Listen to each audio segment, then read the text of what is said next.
Hello and welcome to another episode of the Pick a Side podcast. My name is Moran and now I'm not here with Jack and Riv. This is now episode 47. And in this episode, we're going to talk about the Browns' dominant win, Deshaun Watson, Justin Herbert's performance against the Patriots, Tua's against the Bengals, the ending to the Jets and Raiders game, the Giants' shocking victory over the Seahawks, if Jalen Hurts should start over Wentz next week, if the Vikings or the Cardinals will make the playoffs, and then we'll finish off the show with NFL Pick'em Week 14 and the power rankings for Week 14 as well. If you're watching this, you're probably wondering, where is Riv? Where is Jack? Well, Riv had something personal today, and Jack had a fever, and he didn't want to get me or Riv sick. So I'm doing this show by myself today. So yeah, I think it's going to be a great show. We're going to do an all football episode. Got a lot of topics. And of course, we're going to finish it off with NFL Pick'em and the power rankings. And I'll also be taking in callers at the end of the show as well. So now I'm just going to get this set up right here. Okay, so on to the first topic. The Browns dominated the Titans yesterday. And while I'm watching the game, I'm thinking about the narrative that was made before the game.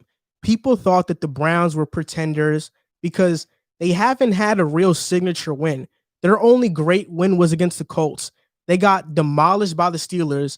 They got demolished by the Ravens. So I feel like this win was a statement win for the Browns. I mean, the Browns completely neutralized Derrick Henry. I know the Titans had to go away from the run because they had to come back at some point, but the Browns defense played well. Baker played an efficient game, and people forget, but the Titans blew out the Browns last year, week 1. They beat them 43-13. So I feel like this was kind of a revenge game for the Browns on the Titans. But while I'm watching this game, the Browns are now 9-3. Last year, I believe they finished 6-10. I'm thinking to myself, is Kevin Stefanski the coach of the year? Does he deserve to be the coach of the year? And that's a tough question for me because while I want to say yes, I can't. Because there's a guy over there in Miami, Florida, and Brian Flores, who took a team that none of us thought had playoff expectation. We didn't think the Dolphins were going to be in the playoff picture at all. And he took that team, and they're not only in the playoffs, but they have a chance to win their division. It's really hard for me to pick Kevin Stefanski over Brian Flores. You can see here, the Browns offense was 22nd last year. They're 15th this year. But the Dolphins offense was 25th last year, 16th this year. Their defense was 32nd, and they're second this year in points allowed. Brian Flores is the defensive coordinator. So they made a 30-point jump in the rankings with Brian Flores from last year to this year. As bad as Freddie Kitchens was, and Kevin Stefanski is, of course, an upgrade, Brian Flores has made more of an impact on Miami thus far. The Browns had a talented roster. They underachieved last year, and this year, they're kind of doing what we expected them to do. Whereas the Dolphins, they're overachieving in everybody's eyes, and this is with an influx of quarterbacks. You start off the season with Fitzpatrick, then you go to Tua. There's some drama around that. Then you switch back to Fitzpatrick because Tua had a thumb injury. Now you go back to Tua. I think Brian Flores has more of a case to be coach of the year over Kevin Stefanski, even though I think if the award were to finish today, Kevin Stefanski would be second. Baker Mayfield, he had a great game yesterday, and there's kind of been this narrative that Baker has been bad all year. But in reality, he's been playing as good as he's been playing since his rookie year. I mean, last year he had 22 touchdowns and 21 interceptions. This year, he has 21 touchdowns. He's about to go over his number from last year, and he has 7 interceptions. Before this Titans game, Baker Mayfield hadn't turned the ball over in a month, and he didn't turn over the ball against the Titans. What Baker Mayfield needs to be for the Browns is efficient, not turn the ball over, and chew clock, because their running game is so dominant. And that's what he's been so far. So whenever Baker has these bad moments, People want to criticize him for it to the point where when the Browns were doing good, nobody wanted to give Baker credit. But I think right now, people should be giving Baker more credit for how he's been performing. Because Baker, although he might not be the superstar number one pick quarterback that a lot of people expected him to be, he's not a borderline starter. I think he's a really good quarterback. And not only that, but he's a really good leader. He's good for the locker room. And I feel like as a quarterback, if you don't have those other stuff, those physical tools, you're not as good as these other quarterbacks. You have to have leadership. You have to have something that other quarterbacks don't. And I think that Baker Mayfield has that. The Browns are currently 9-3, and the remaining schedule is the Ravens, the Giants, the Jets, and the Steelers. So the Jets, of course, that's not a test at all. You have the Ravens and the Steelers, which both of those are tests because the Browns got blown out, and the Giants, their defense has been really good this season. I think the Titans was a statement win for the Browns. So was the Colts because they beat them earlier in the season. But I want to know what they do against a division rival like the Ravens or Steelers. The Ravens haven't been playing so good. Are they going to make it a fight against them, or are they going to get blown out like before? The Steelers, they almost lost to the Cowboys. It's a close game at the Washington right now. And I believe last week it was a close game against the Ravens. And the Ravens, almost all their team was injured. So the Steelers aren't playing their best football, even though they're undefeated. And now the Browns had a statement win over the Titans, but now the question is, are they going to do it again? Can they get a win against the Ravens or the Steelers? And I think ultimately that's how we're going to judge them on how far they can go in the playoffs. The Browns and Titans was just one of the games that happened. Another game was Deshaun Watson, the Houston Texans against the Colts. And I'm not going to lie, I thought this game wasn't going to be close. The Colts have a great defense. The Texans, they just have Deshaun Watson on offense. Will Fuller suspended for the year. And the Texans defense is horrible. But this game was closer than I thought. And if it wasn't for a botch snap by the Texans center, I don't even know his name. That's how unnotable these Texans players are. Then they probably would have won the game. The Texans would have won the game. Deshaun Watson would have had a great performance against one of the top-ranked defenses in the NFL. And as I'm watching this game, I'm saying, I think people are starting to underappreciate how good Deshaun Watson is. When I think of the best quarterbacks in the NFL, I think of four guys that separated themselves from everybody else in the league. Patrick Mahomes is one. That's obvious. Then you have Russell Wilson. That's two. That's obvious. Then you have Aaron Rodgers. That's obvious. The next guy up is Deshaun Watson. Like, I think Deshaun Watson is having the best year of his career, even though the Texans are playing as a team. This is the worst team that Deshaun Watson has had since he's been on the Texans. Deshaun Watson has 3,542 yards passing, 24 touchdowns, 6 interceptions, and a 110 QB rating, which is a career high. Like, this is a career year. Yesterday against the Colts, one of the best defenses in the NFL, Kiki Kute and Chad Hansen both had 100 yards. You might have heard of Kiki Kute, but have you ever heard of Chad Hansen? I've never heard of him before. This was the first time I've ever heard his name. I didn't know him in college. I didn't know when he got drafted. I don't know if he even got drafted. He probably wasn't drafted. I'm not sure. I don't know who Chad Hansen is. And he had 100 yards because Deshaun Watson was quarterbacking that offense. It's just a shame to see how bad of a position that Deshaun Watson is in right now. You look at the end of the game, he's sad. I don't know if he was crying or not, with a towel over his head on the sideline. T.Y. Hilton comes up to him and just tells him to keep his head up. You see the post-game press conference, and Deshaun Watson is tired of losing. I mean, this guy is a born winner. In college, he won a national championship. Even the Texans, I feel like with them, he overachieved. He overcame Bill O'Brien as a coach and made the Texans really relevant. They were up 24-0 on the Chiefs before the Chiefs came back, and they beat them. Realistically, the Texans should have been in the AFC Championship game, and the Titans versus Texans in an AFC Championship game, who would you pick? I'd probably go with the Texans. The Texans could have realistically made the Super Bowl last year if they didn't blow the lead to the Chiefs. So I feel bad for Deshaun Watson because he wants to win so bad, and I just don't think this is a situation where he's going to do it anytime soon. The The only kind of the most recent timetable I can see the Texans competing is in 2022. That's when they're projected to have $47 million in cap space. In 2021, this upcoming draft, they don't have a first round pick. They don't have a second round pick. So they're going to have to nail the third and further picks. So in the fourth round, the fifth round, the sixth round. I'm not sure how well the Texans have drafted in recent history. So I'm not sure if you even have faith that they'll even hit on those picks. Then in 2022, they have all their picks back plus cap space.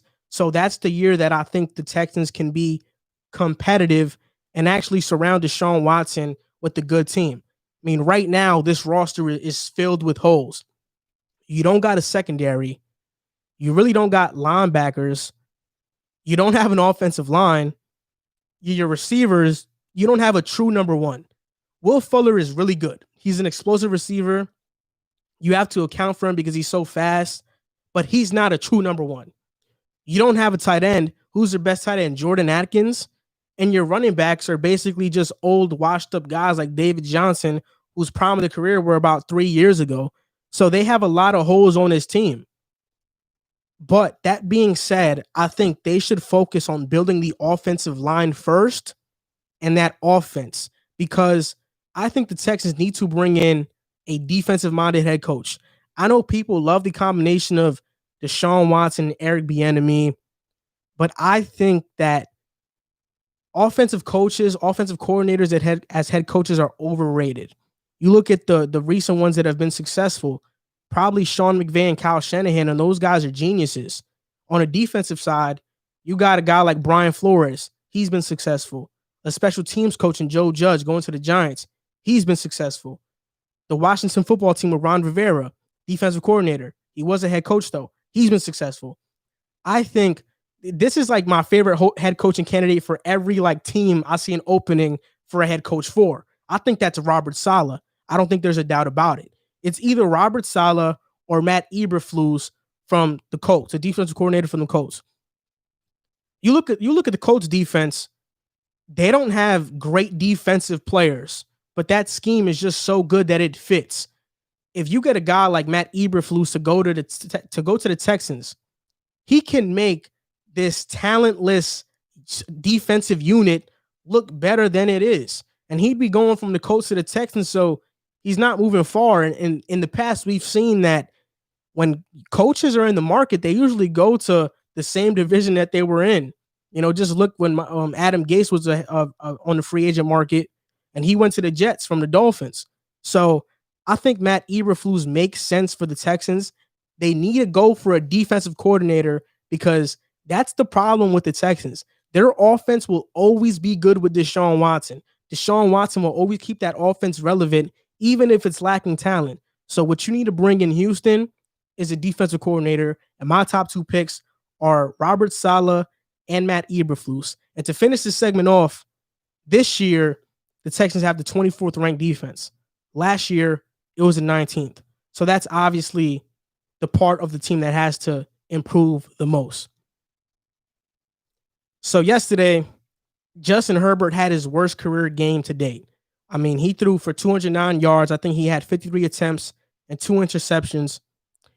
And there was a lot of people that kind of overreacted to this game. I know Dolphins fans were having a field day because Tua had a great game and Herbert had a bad game. So then here, of course, since if you get drafted together, there's a bunch of comparisons that come with it. But I honestly was watching the game, and I don't think it was that bad of a game. I think people kind of just are starting to underestimate the Patriots. I mean, Bill Belichick's record against rookie QBs is 20-5. And young quarterbacks, I'm not sure what the record for that is, but he tends to embarrass young quarterbacks. Just last week, Kyler Murray wasn't embarrassed. Kyler Murray had a pretty bad game against the Patriots. You know, I think we can all agree on that.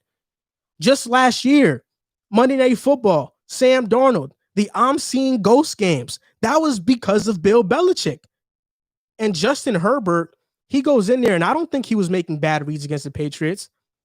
He had 2 interceptions. One of them was because he sailed the pass over the head of Keenan Allen, and J.C. Jackson came up with the interception. It was an accurate pass. I get it. And the first one that he had was intercepted by Chase Winovich, who was a defensive end / outside linebacker. And I'm going to be honest, I didn't even see Chase Winovich on a play. He came in out of nowhere. So I'll give him a little leeway for that. Herbert didn't play good, but he didn't play bad. That's just what I think. And I think people are starting to underestimate the Patriots. The Patriots are not an elite team. They're not a great team, but they're a good team. They're 6-6. They're still in the hunt. Bill Belichick has his team playing at such a good level that they don't even have an offense. Cam Newton against the Chargers didn't throw for over 100 yards. I'm pretty sure. Last week against the Cardinals didn't throw for 100 yards. He threw for 79, and they're still winning games. The Cardinals are a playoff team, and they beat them. So people are just starting to really underestimate the Patriots. They won 4 of their last 5. They've had wins against the Ravens and the Cardinals. And people forget this team had a league-high 8 opt-outs and had a COVID dilemma earlier in the year. Well, Stephon Gilmore was on the COVID list. The Cam Newton was on the list as well. Like, this team has gone through a lot of turmoil, and yet Bill Belichick keeps this team disciplined and ready to play on any given Sunday. Like, on any given Sunday, the Patriots have 2 things going for them. One, they'll have the best coach on the field. That's a given. Bill Belichick has earned that title. 2, they'll have possibly the best defense on the field as well, along with the best secondary. This game was more about people underrating the Patriots than it was Justin Herbert having his worst game as a pro. There's nobody's denying that Justin Herbert had a bad game. But before this, Justin Herbert was historically good. And then he runs into Bill Belichick, and now all of a sudden, Tua's better than him.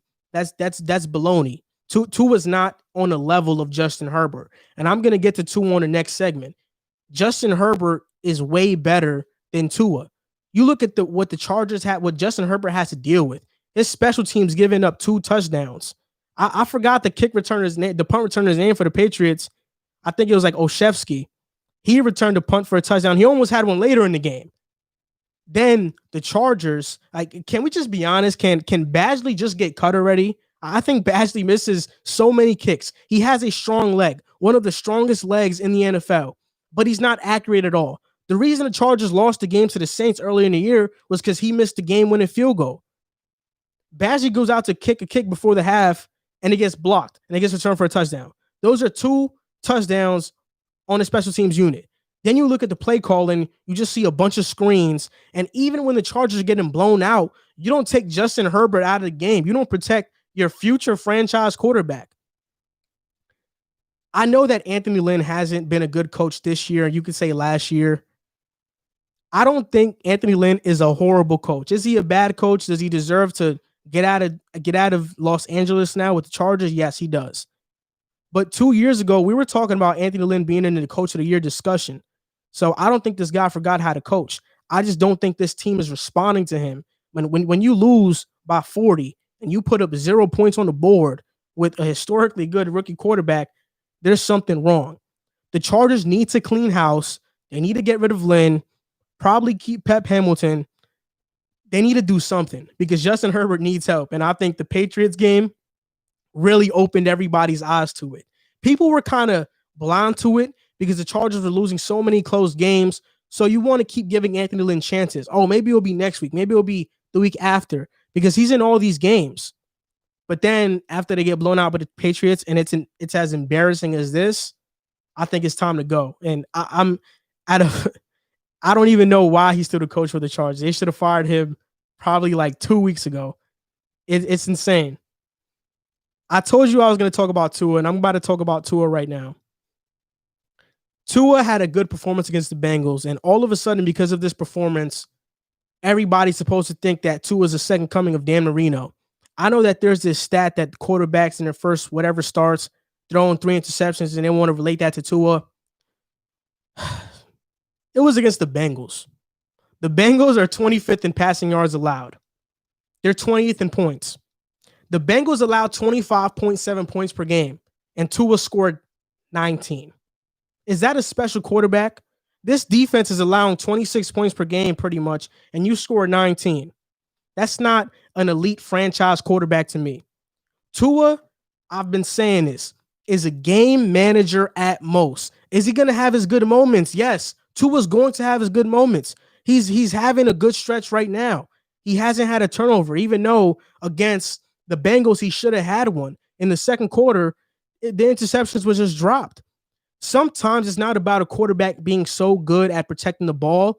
Sometimes it's just the defensive players dropping interceptions. And I've counted a few that has happened to Tua. Tua right now is, he's having a good start. He has 5 starts. He's 4-1, 7 touchdowns, 0 interceptions. And you look at that and you say, wow, he's playing phenomenal. This guy is the real deal.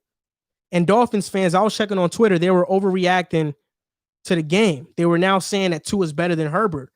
Dolphins fans, if you're watching, he's not better than Justin Herbert. Tua will never be better than Justin Herbert. Tua is not even close. Justin Herbert is Jupiter. Tua is Earth. One is way larger than the other. One has way more potential. That's Justin Herbert. You want to know another quarterback that had a great start to their career that was turnover-free as well? Kyle Allen. 6 career starts, 5-1. His first 6 career starts, he went 5-1. 8 touchdowns, 0 interceptions. Kyle Allen. How'd he turn out? Not good, right? The start of your career does not matter most of the time. Right now, when I think about Herbert, I've seen special from Herbert. I haven't seen special from Tua.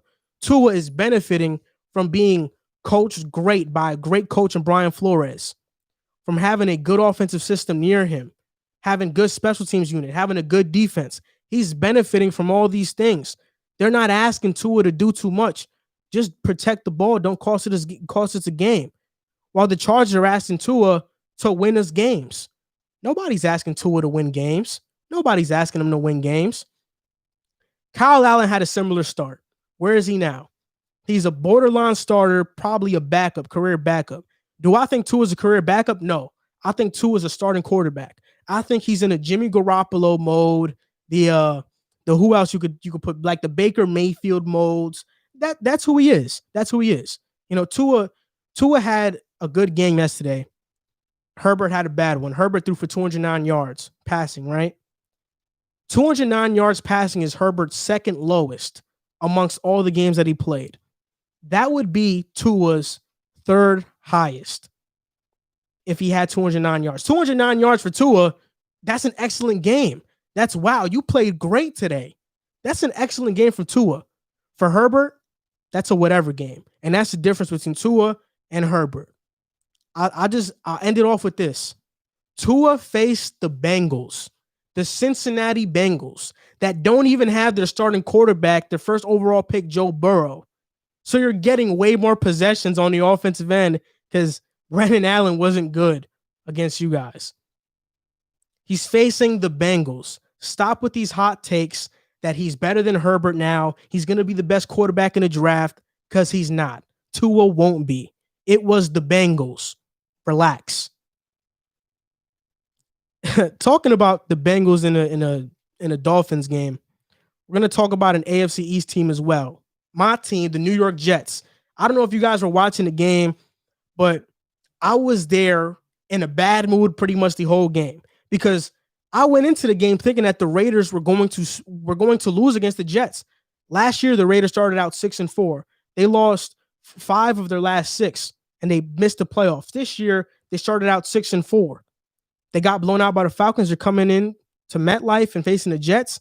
Last year, the Jets blew out the Raiders. This year, the Jets almost won. And I'm going to go as far to say that they would have won if Greg Williams didn't completely blow the game. And I think everybody today is asking the question, are the Jets intentionally trying to lose? Because it looked like it. I mean, just the last 2 plays of the Raiders' final possession.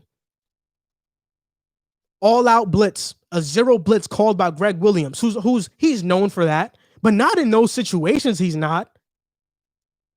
Nelson Aguilar would have had a touchdown on the first play of that drive if Derek Carr didn't overthrow him.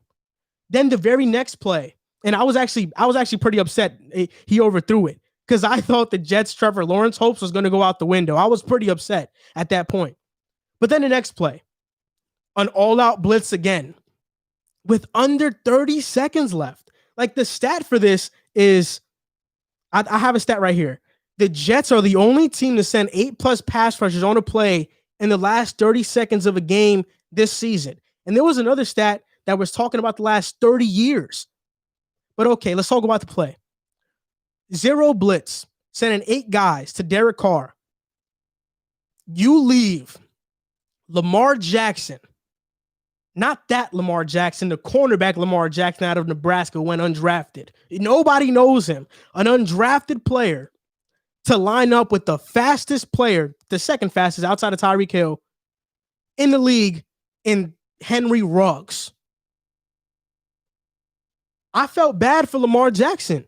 This is a guy that is trying to make something out of his career, and Greg Williams, you basically humiliated him on the last play. You humiliated him. It looked like the Jets were trying to lose.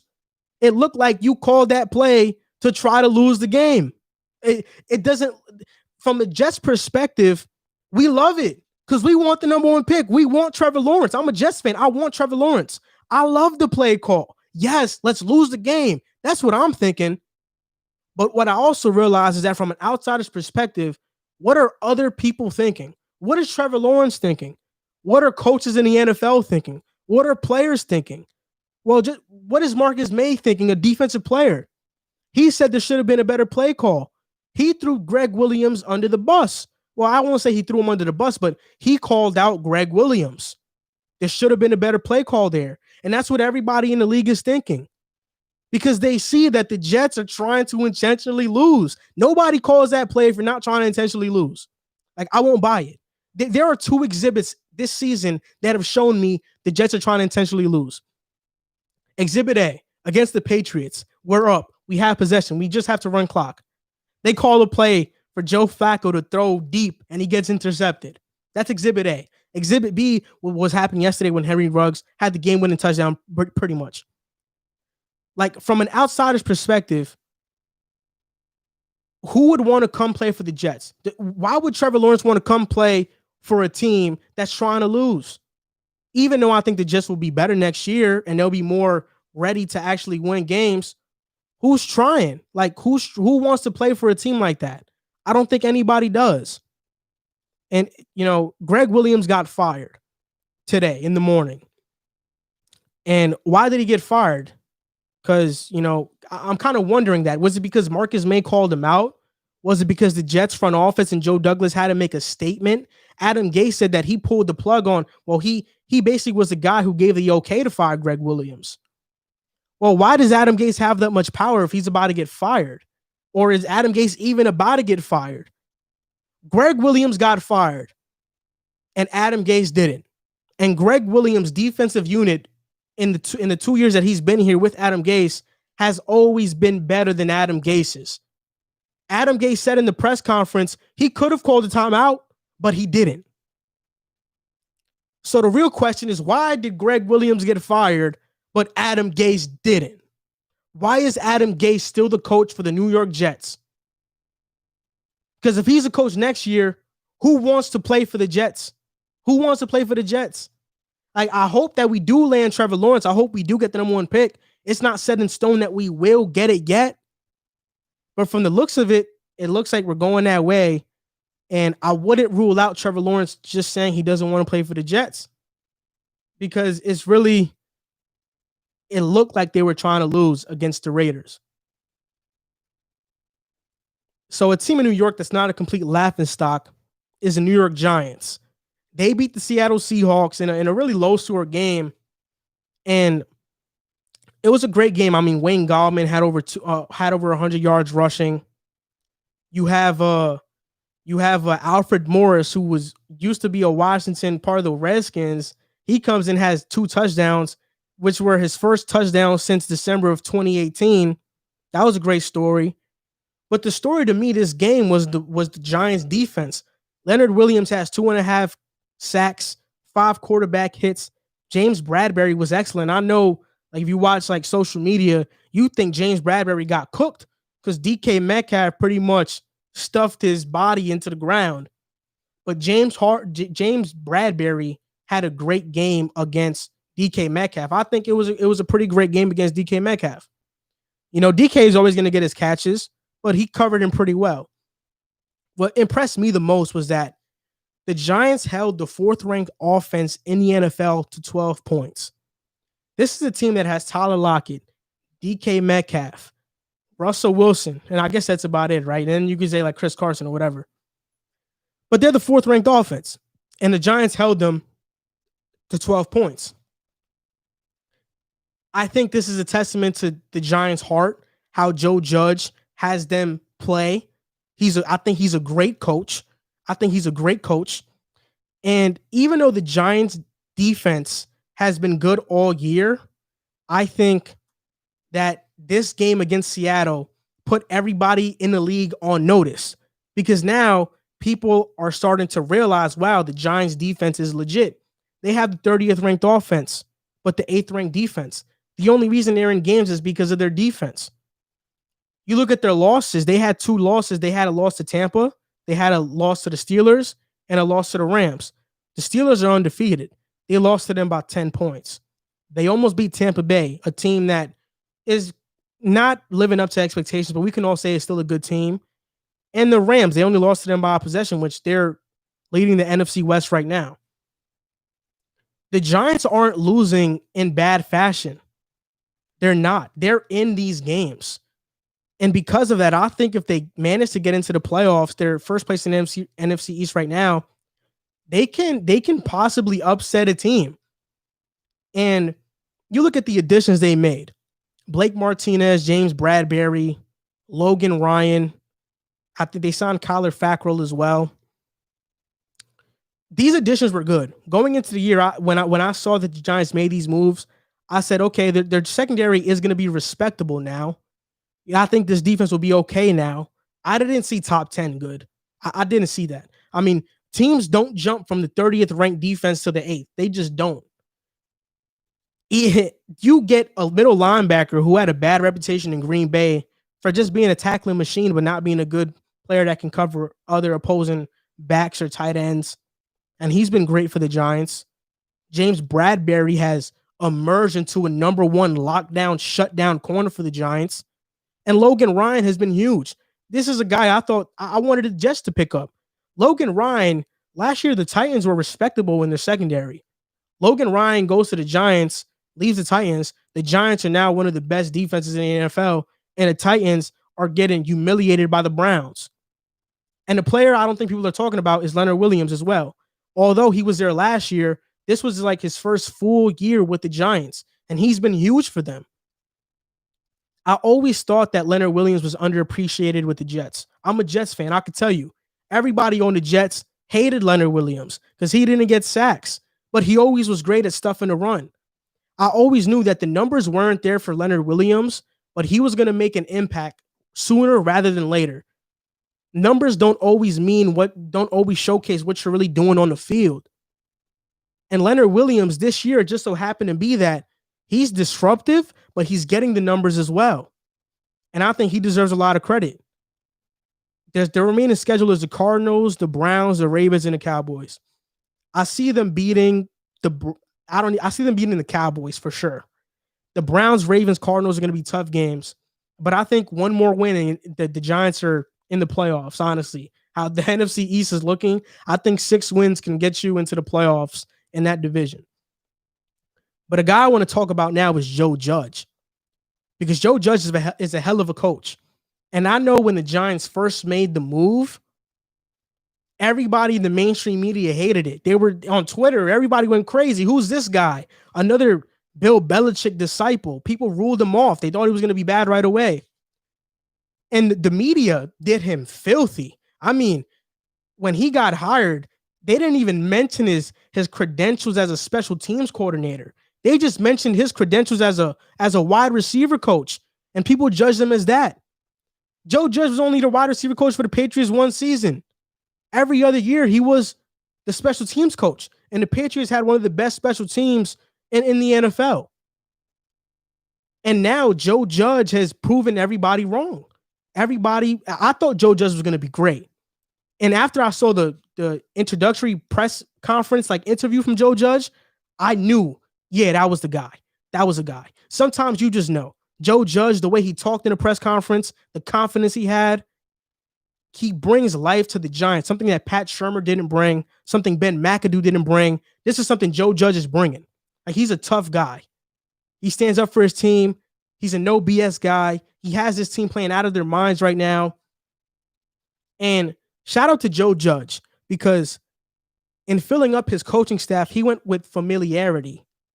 Patrick Graham, the current defensive coordinator for the Giants, was with Joe Judge in the Patriots. Patrick Graham last year was a defensive coordinator for the Dolphins, and his defensive statistics were almost dead last in the league. And Joe Judge believed in him so much that he brought him into the coaching staff, and now Patrick Graham is, doing really well for that team, for the Giants right now. Joe Judge was a great hire. He's a great coach, and I think people have to stop being so quick to judge coaches when they first get hired. The same thing happened with Cliff Kingsbury. I love Stephen A. Smith. I'll be the first one to say it. But Stephen A. Smith, when Cliff Kingsbury gets hired, he bashes the guy. When Joe Judge gets hired, he basically bashing the guy. And all these mainstream outlets, they basically bash these guys without giving them a chance. And then it turns out Cliff Kingsbury is one of the best offensive play callers in the NFL. Not the best, but one of the best. And Joe Judge is really looking like a really good head coach. This is an offense that's 30th in the NFL. If they had more offensive talent, they'd have a winning record. So I think people have to be cautious before making snap judgments about coaches that get hired. Not all the time will be the big splashy names. Those guys most of the time won't pan out. Look at Mike McCarthy with the Cowboys. How's he been? Sometimes these under the radar guys, not sometimes, most of the times, are better than hiring the big name. The Giants are division leaders in the NFC East, and the Eagles were totally bad right now. The Eagles are totally bad. Right now, they have a quarterback mess. Jalen Hurts and Carson Wentz. The question is, who's going to start next week against the Saints? Jalen Hurts or Carson Wentz? I don't know if you guys were watching the Packers game, but I didn't think that Jalen Hurts looked all that. I don't think that Jalen Hurts should start over Carson Wentz. Jalen Hurts is not a good quarterback prospect. He's never been a great thrower of the football. What he brings is a different element to the offense because he's a dual threat. He can run the ball better, but you need a quarterback to pass. If this was Jordan Love, a guy who has exceptional talent and potential, yeah, you do it. Start Love. But this is Jalen Hurts. This isn't Jordan Love. This isn't Justin Herbert. This isn't even, I'll even say Tua. This isn't Joe Burrow. This is Jalen Hurts. Will Jalen Hurts can he be a good quarterback? Yeah. Does he have good leadership skills? Yeah. What's his ceiling as a quarterback? I'll say Tyrod Taylor. Carson Wentz has proven to the Eagles and to fans that he's caliber of having an MVP season when things are actually going right around him. Everybody is too quick to blame the quarterback when things go wrong. And I'm not a big Carson Wentz guy, but everybody's being unfair to Carson Wentz right now. I mean, can any quarterback have a bad season anymore without all of the media and fans calling for them to lose their job and get benched? I feel like quarterbacks can't catch a break. Last year, we're talking about Baker Mayfield not being a guy. This year, the Browns are in the playoffs. Eli Manning had 3 years of 20-plus interceptions. Phillip Rivers did too. Big Ben had 23 interceptions in his third year in the NFL. These 3 guys are Hall of Fame quarterbacks. But yet, Carson Wentz, yeah, bench him. Because this is his first bad season, right? He's had 3 straight years of 7 interceptions. He's taken care of the ball. He's taken care of the ball before. He's always had kind of a fumbling problem, But this is his first year where his interceptions are high. And just because of that, you're going to give up on a guy when a few game wonder Travis Fulgham was his best receiver. Jalen Reagor hasn't panned out. Alshon Jeffrey's a shell of who he once was. You're going to just bail on him. You're going to bail on Carson Wentz. Look, I get it. I get that he's been bad. But so has the offensive line. So has the receivers. So has Doug Peterson. They all have been bad. But yet, Carson Wentz is shouldering all the blame. Do you notice that there's a correlation between how many times a quarterback is sacked and how many turnovers they have? Carson Wentz this year is sacked the most times that he's ever been sacked in his career. Career high in interceptions. Carson Wentz threw for 4,000 yards, 27 touchdowns last year with no receivers at all. They went 7-9, but they weren't even supposed to make the playoffs with that roster. And he ended up making the playoffs. I think they were 7-9 or 8-8. It was one of those records. Can he just have a bad season and come back next year and recoup? Can they have a draft where they draft well? You know, they botched this draft when they didn't get Justin Jefferson. They got Jalen Reagor. Chase Claypool, they could have got him. They could have got Jefferson. Could have even got Denzel Mims. Denzel Mims is looking really good. They didn't get any of them. Let's Wentz struggle this year. It's okay to have an up and down season. Wentz has been sacked the most times he's ever been sacked in his career. Up and down seasons happen. Eli Manning has had him. Ben Roethlisberger has had him. Phillip Rivers has had him.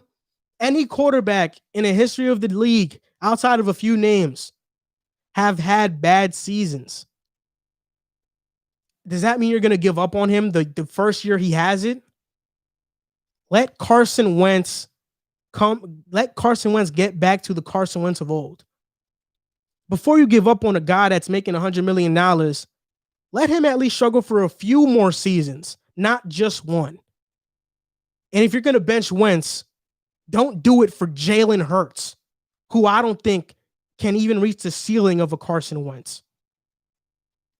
At Carson Wentz's best. People are overreacting, and the blame shouldn't go just on Carson Wentz. Talking about Carson Wentz, I'm going to move on to the Vikings and Cardinals, because right now they're both clawing for a chance to get into the playoffs. I didn't even think the Vikings were in contention to be in the playoffs, but they sneaked up on this. Right now, this is the current playoff tree in the NFC. The Saints are in it, the Packers, the Rams, the Giants, those are the division winners.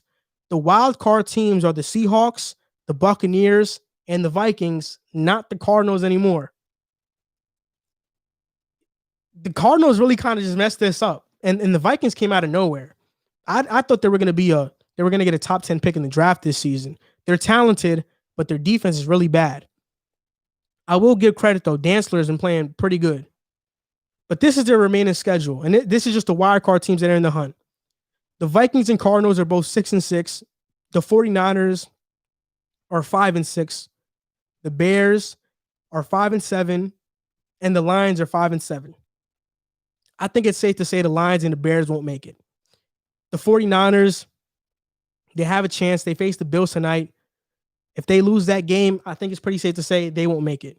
So I think it's between the Vikings and Cardinals. The Vikings' schedule is the Buccaneers, the Bears, the Saints, and the Lions. The Cardinals' schedule is the Giants, Eagles, 49ers, and Rams. I'm going to be honest here. I see two losses for the Vikings, the Buccaneers and Saints. I only see 2 wins, the Bears and Lions, if that. So I think they finished 8-8. The Cardinals have the Giants, Eagles, 49ers, and Rams. The Giants is a tough one. That's a trap game. I think they beat the Eagles. I think they beat the 49ers. And the Rams, that's tough. It really just depends on, where you have the Cardinals. You have them beating the Giants as well. Then they'd be 9-7. I think this is going to be a tough race. If they finish 8-8, I'm pretty sure the Vikings have the tiebreaker and they get in the playoffs. So the Cardinals have to win 3 of these games. They both have pretty tough schedules, but one team is rolling and one team isn't. The Vikings have won 3 of their last 4. The Cardinals have lost 3 straight. And it's kind of weird because the Vikings have a middle of the pack offense. They have a bottom 20 defense. And the Cardinals have a pretty good offense. I think like a top 12 offense and a top 15 defense. And they're about to miss the playoffs.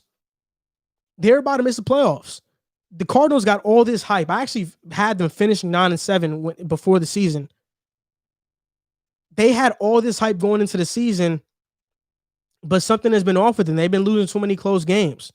They lost to the Rams. It was a close game before Henderson took that run to the house. It was a close game.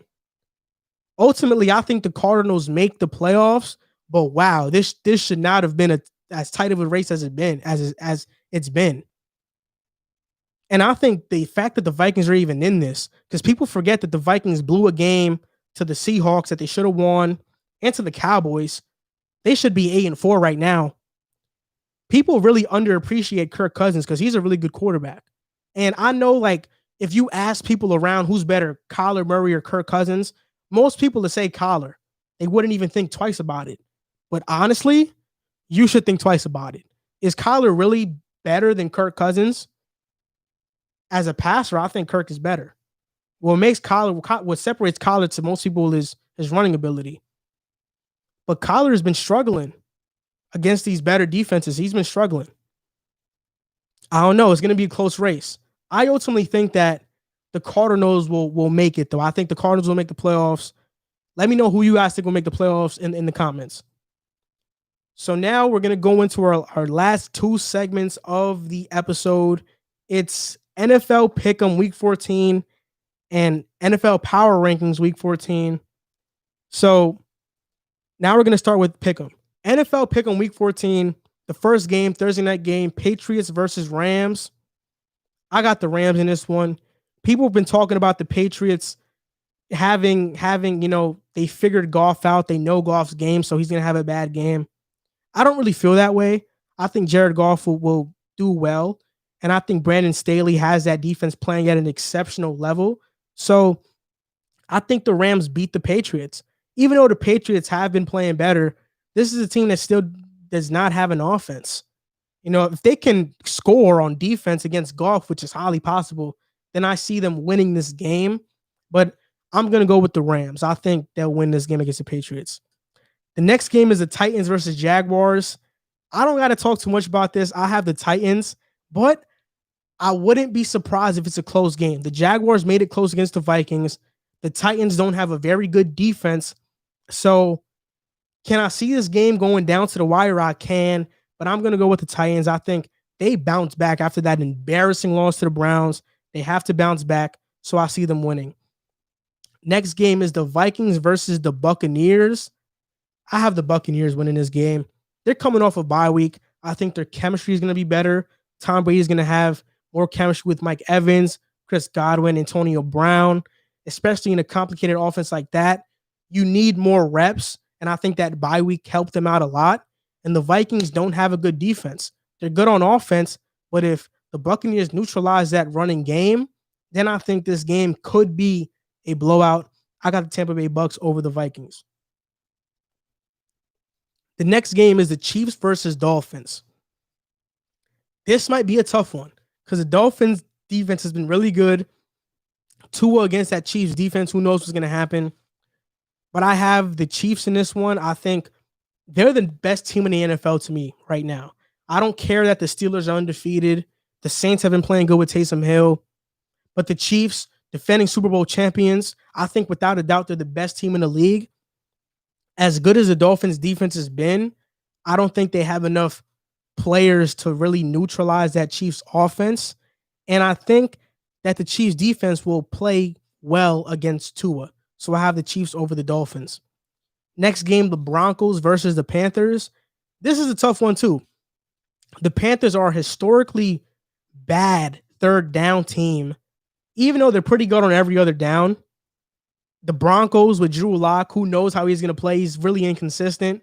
They got weapons, so he could have a good game. But I got the Panthers. I think Teddy Bridgewater, He's good. Their offense is pretty good. Like I said, this is going to be a tough game because the Broncos have like a top 10 defense in the NFL. So you can go either way with this one, but I'm just going to pick the Panthers just because of familiarity. I've seen them play a lot. I kind of have an admiration for the Panthers. I like Teddy. I like Robbie. I like the guys on their defense, like Jeremy Chin, the young guys. So I'm going to pick the Panthers in this one. Next game, the Texans versus the Bears. The Bears have been on a bad losing streak. And if they start Mitch, I think this is an easy call. You pick the Texans if they start Mitch. Again, they could have made a comeback against the Lions and then he fumbled. So I think Mitch always finds a way to lose. Even if they have Foles, I think they will still lose. This might be a high-scoring game because the Texans defense isn't good.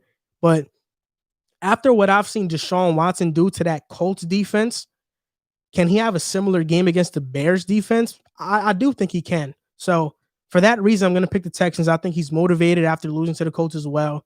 So I'm going to pick the Texans to win this game. Next game, the Cardinals versus Giants. I'm picking the Cardinals. I know the Giants, they just won with Colt McCoy, which I don't even know how they did that.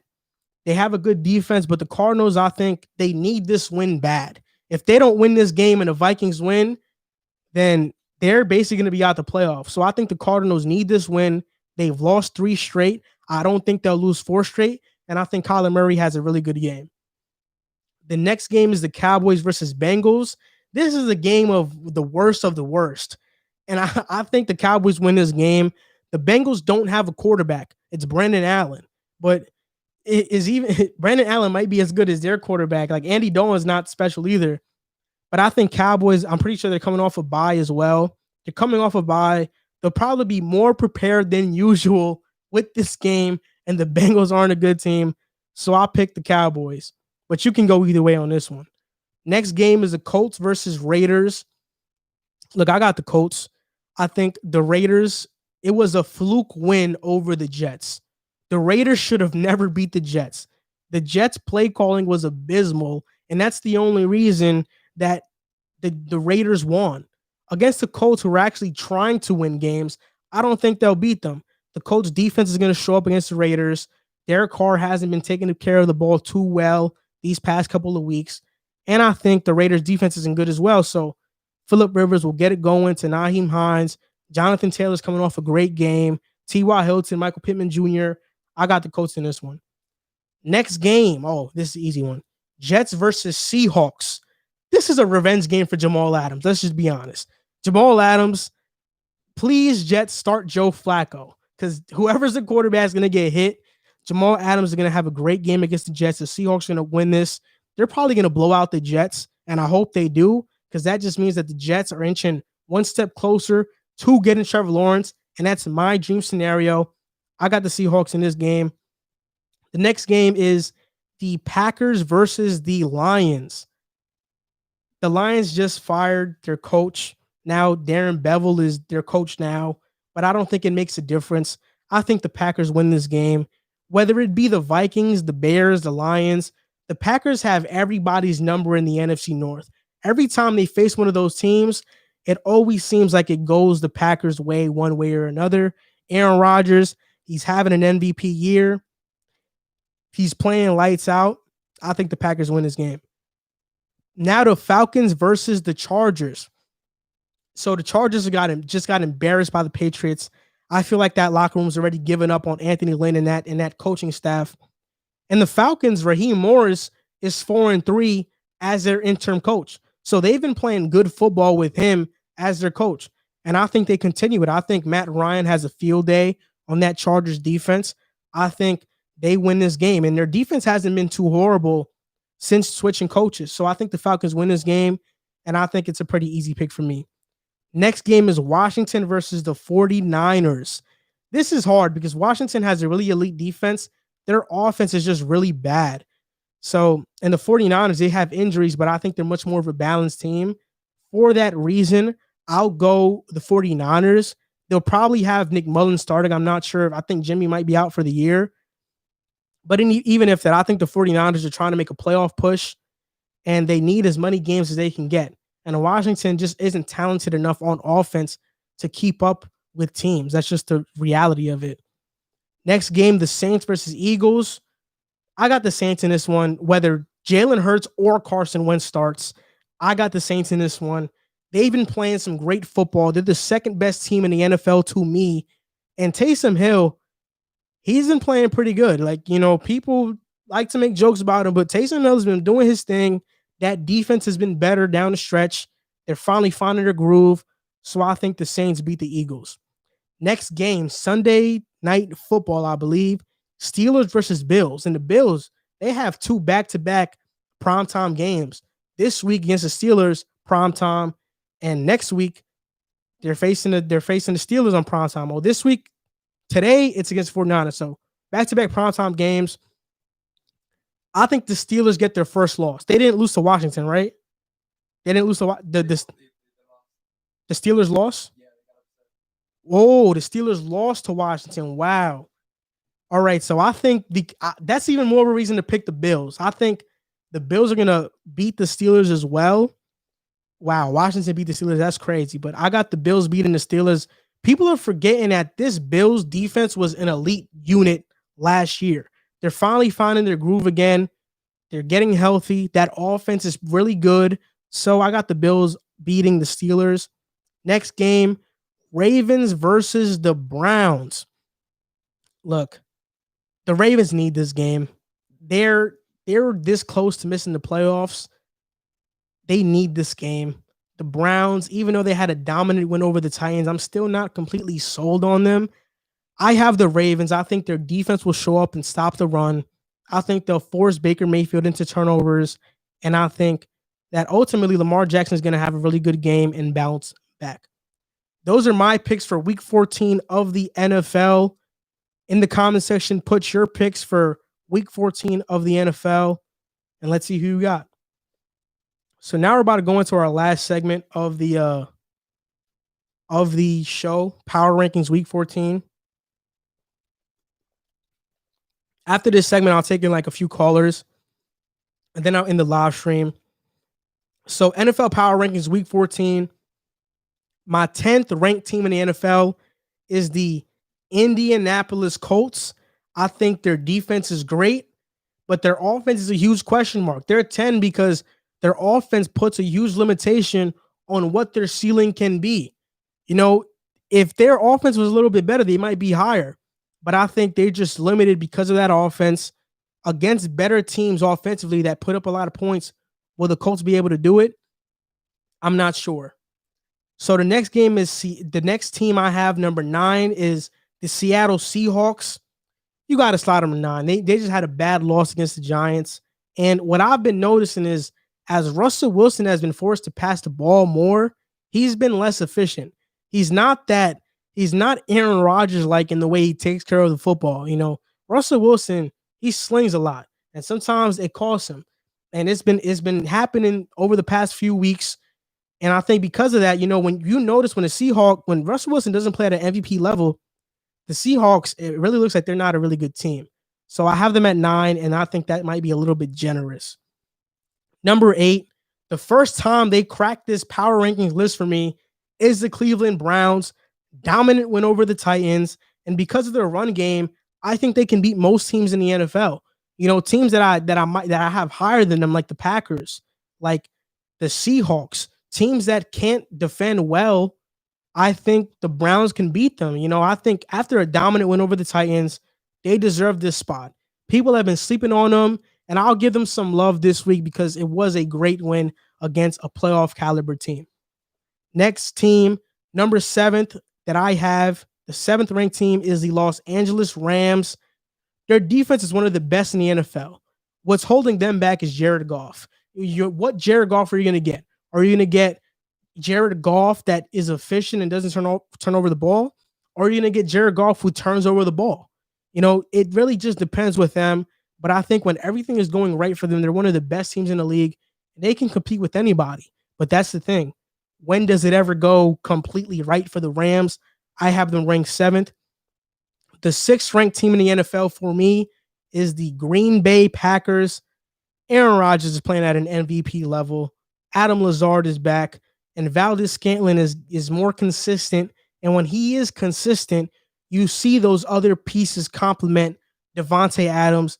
Aaron Jones is going, and I really just think Aaron Rodgers puts them at this mark. They still have question marks like their run defense, even their pass defense sometimes. Preston Smith has been playing great, but I think all that being taken into consideration, they're the 6th ranked team in the NFL. Number 5 is the Tampa Bay Buccaneers, and there could be an argument that these guys should be a team higher. I mean, their ceiling is still the highest of any team in the NFL outside of the Chiefs, probably, but they're 2-4 against teams that are 500 or better. Tom Brady still hasn't built chemistry with his receivers. That offense is still kind of confusing to everybody involved. And their cornerbacks are young, which means their eyes are not disciplined and they bite on a lot of double moves. The Tampa Bay Bucs, they have a lot of problems right now. Do I think they'll get fixed? I do. But as of now, I got to have them ranked 5th. The 4th best team in the NFL to me is the Buffalo Bills. Look, their defense is coming alive. Last year, they were the 2nd ranked defense. This year, they started off really slow, but they're coming alive again. They're 5-3 against 500 teams. And I think Josh Allen has taken that next step into being a great quarterback this year. They have a good offense, not a good running game. Their defense is getting better. So I think Buffalo Bills are a team that a lot of people are sleeping on, and they could potentially make a run in February or January. The number 3 ranked team in week 14, I think, is the Pittsburgh Steelers. And I wish that I would have known that they lost to Washington earlier. I probably would have put them below. But look, now they're not undefeated anymore. They're 11-1. But look, their defense is still elite. Their question mark is the offense right now. Ben Roethlisberger is being asked to pass way too much after an elbow injury. They're not running the ball enough. But I think their defense is so elite that on any given Sunday, they could shut down opposing teams' offense. I slide them to 3, though, because, I mean, when you have a close game against the Ravens, who were completely hit, their team was completely injured, then almost lose to the Cowboys, and now lose to the Washington football team, I think you deserve to not be the best team ranked, even the 2nd. So I have the Steelers at 3. The number 2 ranked team in the NFL to me is the Saints, and they're next. New Orleans Saints, they're 3-0 with Taysom Hill. Their defense is coming alive, and they have a dilemma. Do they keep going with Taysom Hill if he's undefeated, or do they go with Drew Brees when he's healthy again? These are all things that have to be taken into consideration, but I think with Michael Thomas back, their offense now becomes elite once again. Emmanuel Sanders, Jared Cook, Michael Thomas, Alvin Kamara. Man, they got a lot of guys back there that could do a lot of things on the offensive side of the football, and their defense is pretty good. You know, with Cameron Jordan, you're always getting pressure. So they're the 2nd ranked team in the NFL to me. Now, this shouldn't be a surprise. The best team in the NFL to me is the Kansas City Chiefs. They've won 7 straight games. The Chiefs, it seems like the only way they lose is if they beat themselves. They're not clicking on offense. They miss some plays here. But look, we've seen it last year. Even if their defense doesn't look like they're playing really well, they crank it up in the playoffs. This year, they're actually playing really well to start the season, and they're going to probably finish that way. Patrick Mahomes is still the best quarterback in the NFL, and they have the most explosive offenses in the NFL because of Tyreek Hill, Mecole Hardman, and guys like that. And people forgot, but they still have Le'Veon Bell back there. So who knows? Maybe Andy Reid's been resting Le'Veon Bell for the playoffs, and he's going to unleash him, around this time to get going more. This Chiefs team is the team to beat in the NFL and the AFC and all of football, and they're the number 1 ranked team in this current week going into week 14. So that's going to do it for this episode of the Pick a Side podcast. I want to thank all of you guys for watching. I'm going to take callers in a few. We're going to put the number up. So yeah, thank you guys for watching, and see you next time. All right, so that's the show. Now I'm going to take in callers. So what you do is that you see that red. Yeah, now click on that Air Media. Yeah, you're good now.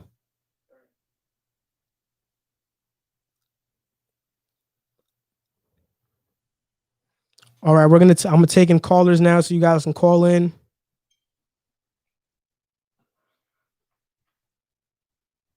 Oh, can you go to this interface and can you put you see that blue, the dark blue? No, the dark blue. No. On the yeah. Don't press it. The knob, put it up a little bit more. Yeah, that's good. So yeah, I'm taking in callers. If you guys want to call in, you guys can call in. Probably gonna do this for a little bit.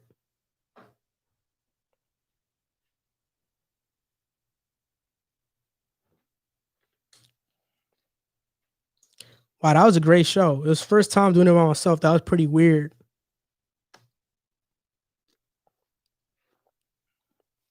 But wow, the Steelers really lost. That's crazy, bro.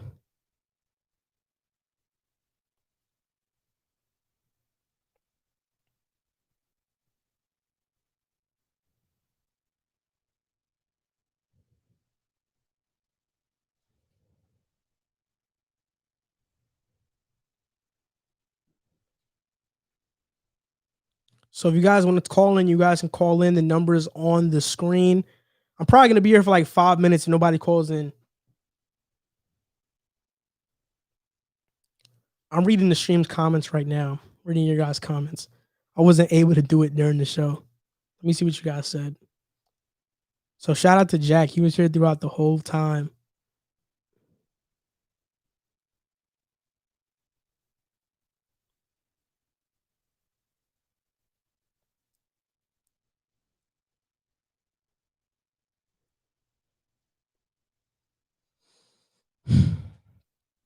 Big Ben ain't it anymore. Let me see. I just got a missed call.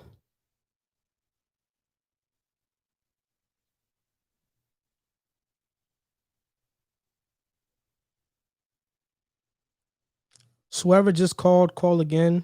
I'm just connecting to my broadcaster.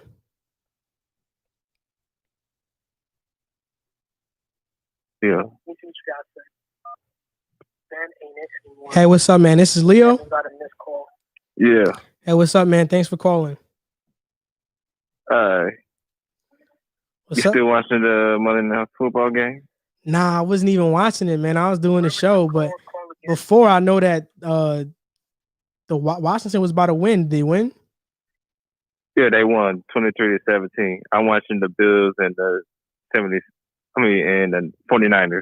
That's crazy, man. What do you think about the Steelers losing? I'm not surprised it's gonna be a close game because what you expect for the Redskins because they are fighting for the playoff spot because their division is weak. Mm-hmm. And while Alex Smith had a good game. So what's up, man? You called. You wanted to talk, or you have a question? I had a question about the Carson Wentz thing. Honestly, your point about I want to say you defending him, but how you say that every QB had a bad year, which that is true. But you ever thought about okay, this is you really got at this point on you really got blamed Carson Wentz for how you been inconsistent ever since he came back for injury. Yeah, look, I think.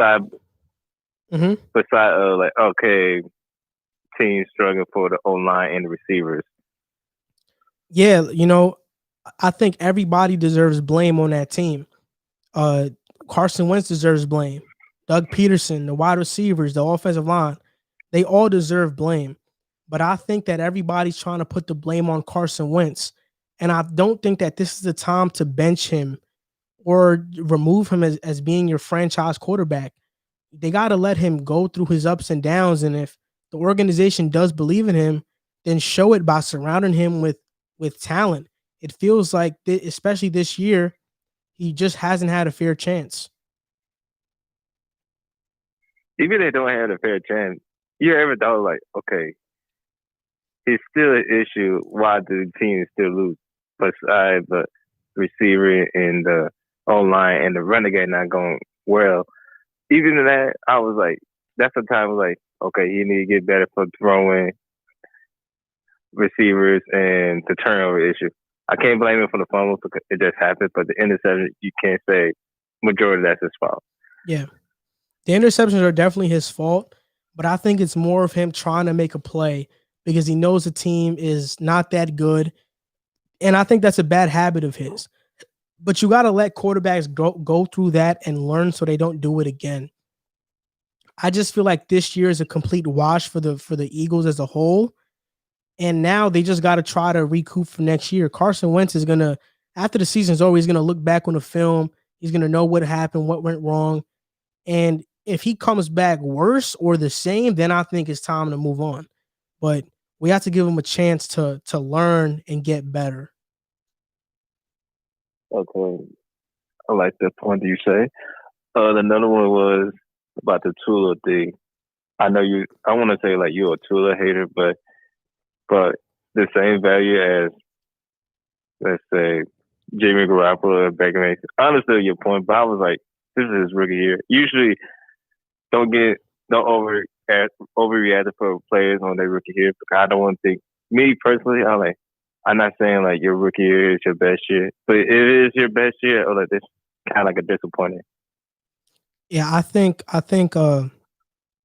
that's a fair point that I'm judging Tua too early. But this is just what I see from Tua so far. And what I've seen from Tua so far is I don't think he's that guy. I don't see special in him. And I could be wrong. If I'm wrong, I'll own it up and I'll say I was wrong. But I just don't see that in Tua. And I'm not judging him off how he's been playing or nothing like that. This is just my gut feeling. And my gut feeling tells me that Tua won't be that guy. I understand your gut feeling. What you see. Even but what I see, I was like, okay, Tula is not that bad. I think it's like he got to take some time to rust it off for. I think people got how his major injury from this college, and you got to realize his offense is completely different than Justin Herbert offense. Because nobody gonna say like, oh, key, let's say, what Devontae Parker is better than Keenan Allen. No one gonna say that, but. And all of that, his running game, let's be real, it's not really affected for the Miami Dolphins than San Diego Chargers running game. I don't think the Chargers running game is that good. And I think Devontae Parker is the number one receiver. He's not Keenan Allen, but he can be a number one. I'm not hating Devontae Parker. I was like, but you can't say like blame on Tula for like, okay, for how to play that for this whole turning time. Even though like you can't say like his offense with the Miami Dolphins better than Justin Herbert offense with not San Diego, with LA Chargers. Yeah, I know. I think talent wise the Chargers have a better offense. But I think when you take play calling into consideration, I think the play calling on the Dolphins is way better. And like I said, has Tua shown that he can be a good quarterback? Yeah. But do I think that he'll be a special quarterback, transcendent, a guy that's going to be a top 10 quarterback in the NFL? I don't see it. Okay. I can see that. And my last question was, who really trying to get that final spot for the NFC East? Because a lot of people, even though I don't know you saw the game, even you just say it, but I don't know you saw the whole game for Steelers versus Redskins. Redskins won, but even that, I was like, it's not like a true winner who will win this division for that final playoff spot. I think it's going to be Washington. If it's either one, I'm fine because I really don't care. But I really like Washington. I like the story of Alex Smith. And after coming back from that gruesome leg injury to make it to the playoffs, I think that would be a hell of a story. But I think it just really depends, because Gregory just commented that the Giants own the tiebreaker. So if they tie it up, it's going to be the Giants. But, who would I want to win? It'd be Washington. But who do I think is going to win? It might be the Giants because they have that tiebreaker. I thought it was going to Redskins. Even you say about the tiebreaker, I thought like they're the better team. I'm not fully confident of the Giants. Like you said, even though you give a props for Joe Judge, I was like, that offense, you can't even trust it. Yeah, that offense is really bad. All right. Thank you. All right, man. Thanks for answering my call. All right, thanks for calling, man. All right, yeah. Bye. Bye. So, all right, I'm gonna take some other callers. So, if you guys want to call in, you guys call in. Ron Rivera is still battling cancer and still coaching. That's facts. He deserves a lot of credit. He's a great coach.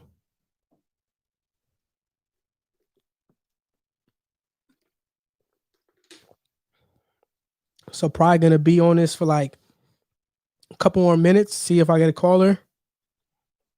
I'm probably gonna take in a few more callers because I got a lot to do tonight. Let's see. I got Jack calling.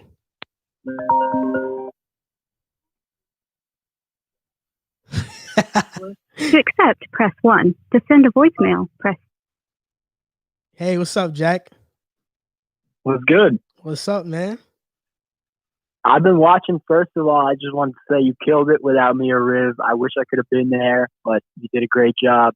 And Thanks. I can't wait to be back next episode. Yeah, man. Thank you, bro. I appreciate it. I wish you were here too.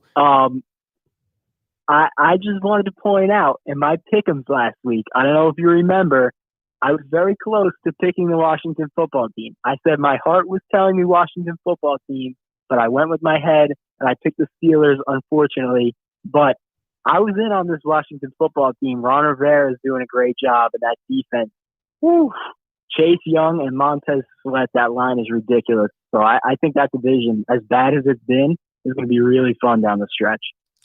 Yeah, I hope that Washington wins because I really like Washington. Like I really like them as a team, and I didn't get to watch the game because I was like prepping and I was doing the show. But I'm definitely gonna watch it. I'm really surprised they even won this game. Like the Steelers, this is probably a wake up call for them that they have to get their stuff together. Yeah, and as much as you don't want to lose a game all year, maybe it's not the worst thing for them because, like you said, it is going to be a wake up call. But the thing I wanted to ask you, because we were talking about the Jets a lot yesterday, is, one, how likely do you think it is that Adam Gase is still the head coach week 1 next year? I think we can both agree we hope that's not the case. But 2, what is your ideal offseason for the Jets? I think there's a 0% chance that Adam Gase is the coach next year. And if it's any different, if something happens that's not that scenario, I'll be not only surprised but disappointed. An ideal offseason is, of course, for us to draft Trevor Lawrence. Everything else really doesn't matter to me. We just have to draft Trevor Lawrence, get some secondary help, and maybe in free agency sign Allen Robinson or a wide receiver on the market to give Trevor Lawrence some more help because Brashard Perriman is going to be free agent. So we need a number 1 wide receiver with Denzel and Jamison Crowder. And then, of course, fix the offensive line. It's just there's so many holes on the Jets. You just can't start with one. And I think the biggest hole right now is probably the quarterback position. So we have to draft Trevor Lawrence first. Yeah, I hear you. And listen, if Adam Gase is still around week 1, I'll be right there with you on the Joe Douglas hate train. So we'll see on that one. But Adam Gase fired Greg Williams, supposedly. Yeah, I heard that. I just don't see how after this season there's any chance that Adam Gase hangs around. It just would make no sense. It would really be the most Jets move possible, but you just have to hope that they've turned over a leaf as a franchise. But But again, thank you for picking up the slack. I wish I could have been there. You did a great job, and I can't wait to get back next episode. Thanks, man. Can't wait to record the basketball episode later on in the week. Yes, sir. I'll talk to you later. Good job. All right, bro. Thanks, and hope you feel better. Thank you. Sorry, I think I'm gonna take one more caller in, and then I'll probably just be finished with the show. Tomorrow is a crazy day. I go to Seton Hall, and I'm gonna cover the men's and women's basketball game. The women's game is at 12, and the men's is at 5. So I'm gonna cover both of those games. And I still got to put out these videos, edit them, and put out the segments and stuff. So tomorrow's a long day. So, if I was free, I probably would have took mad calls but there's a lot to do. So I'm going to take one more caller in. You guys can call in if you want. I'm going to probably be here like for 1 or 2 more minutes. And I keep burping. Jack sounded like a proud dad. I appreciate all you guys that stayed and watched, man. I know it's a different environment when it's just one person versus the other two that it's originally with. So I appreciate you guys for sticking around. It was kind of difficult because, you want to make these segments not super short. So you want to have a balance between getting your points across and then not talking too much. So it's just weird. It's difficult. But I think it was like an hour long.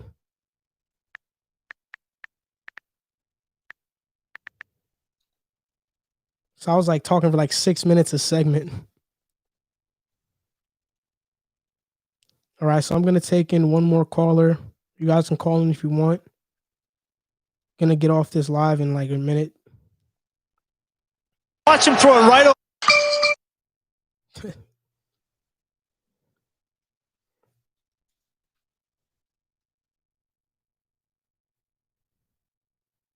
Juiced Up said, what's up?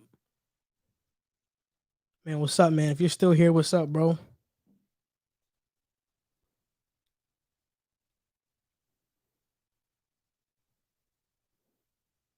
All right, you can end the live stream. All right, guys, thanks for watching. We're going to end the live stream. Next episode is not going to be like this. It's going to be possibly most likely the three of us. So for any of you guys that stayed and watched, thank you. I appreciate you. And I'll see you next time.